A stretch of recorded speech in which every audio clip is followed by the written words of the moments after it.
giờ tôi tàu rồi, giờ tôi tàu rồi.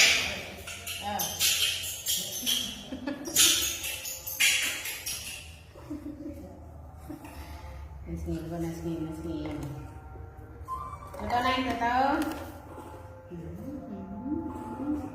tôi này cái này. Tôi mơn,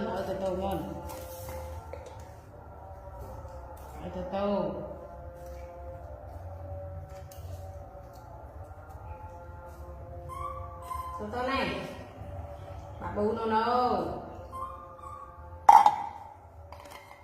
ôi phôn, nói phôn, tôi này cái này, trong các bài như nữa, tôi này cái này, tôi này cái này,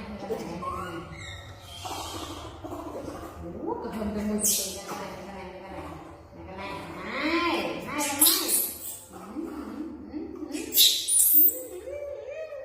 Mami ai tay tàu đâu rồi tao nè tao không con này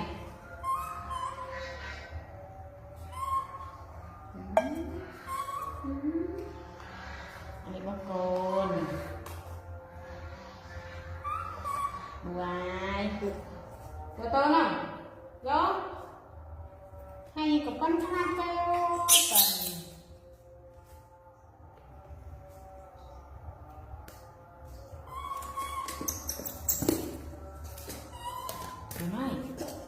Lamai con lamai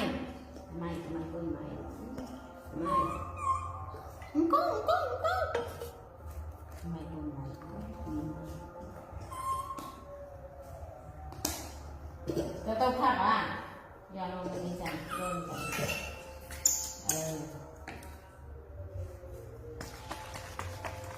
tao này ô video này